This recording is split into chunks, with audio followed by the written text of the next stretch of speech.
በሳሊባ ቦታ ላይ ታዲያ ሚኬል አርቴታ ሐሳብ እንዲገባው አልፈለገም። እዛ ቦታ ላይም አሁንም ያመጣው ሬዲሜድ ተጫዋች ልብ በሉ ሬዲሜድ ተጫዋች መጥቶ የሚያድግ ገና ከ2 ዓመት በኋላ አድጎ እንደዚህ ኖ እንደዛ አይደለም። አሁኑኑ ነው የሚፈለገው። አሁኑኑ ባክ ቱ ባክ ክብር በፕሪሚየር ሊግ አርሰናል ይሄንን አንግቧል እንደ ዓላማ።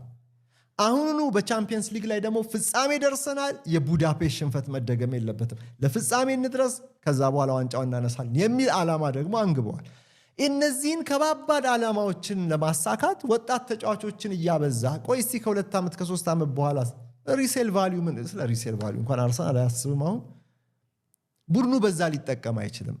አሁኑኑ እንዲጠቅም ከተፈለገ አሁኑኑ በቀጥታ መጥቶ አሰላለፍ መግባት የሚችል ዝግጁ ሆነ ሬዲሜድ ይባላል። ለልብስ አይደለም እንደመጣ ምትለብሰው ማስጠበብ፣ ማሳጠር፣ ማስረዘም ምናምን መጨመር አያስፈልገውም።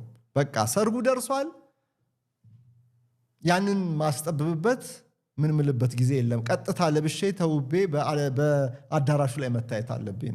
ፕሪሚየር ሊግ ደርሷል።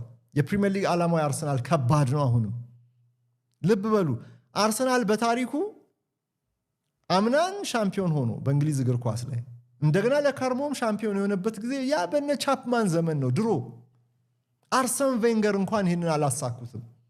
1990ዎቹ መጨረሻ 2000ዎቹ መጀመሪያ ላይ ነበሩ ያን የመሰለ ቡድን ይዘው ማለት ነው። እና ባክ ቱ ባክ ሰላም ሰይድ በጣም አመሰግናለሁ ለሱፐር ቻት ስቲከሩ ለስጦታ። ባክ ቱ ባክ ማሳካት አሁን በፕሪሚየር ሊግ ራሱ አስቸጋሪ ነው። ጋርዲዮላ ደጋግሞታል። ይሄን ቢሆንም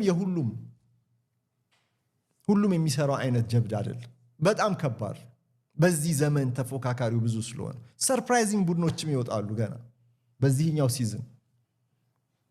የኔ ኤክስፔክቴሽን ይሄ ነው። የሆነ ሰርፕራይዚንግ ተፎካካሪ ይመጣል። ማን ነው አላውቅም። ከትልቆቹ ከቶፕ 6 ሲሆን ከታች አላውቅም። ግን ብዙ መዘበራረቆች ስላሉ በብዙ ቡድኖች ውስጥ አንደኛው ብቻ በሆነ ግጥምጥሞሽ የሚፈጥረው ተፎካካሪ ቡድን ይኖራል ብዬ ነው እኔ የምጠብቀው። የአርሰናል እንዳለ ሆኖ የአርሰናል በሙሉ አፍ ተንታኝ በሉ አናሊስት ምንድነው ይሄ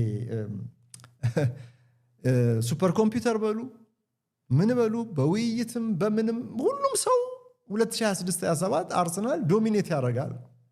እና ሚኬል አርቴታም ይኸው ብረት በጋለበት ሰዓት ነው መቀጥቀጥ ያለበት እንደሚባለው በዚህ ሰዓት ነው። አሁን ሌሎቹ ደክመዋል፣ ሌሎቹ ሽግግር ውስጥ ገብተዋል፣ ሌሎቹ ጥርጣሬ ውስጥ ነው ያሉት።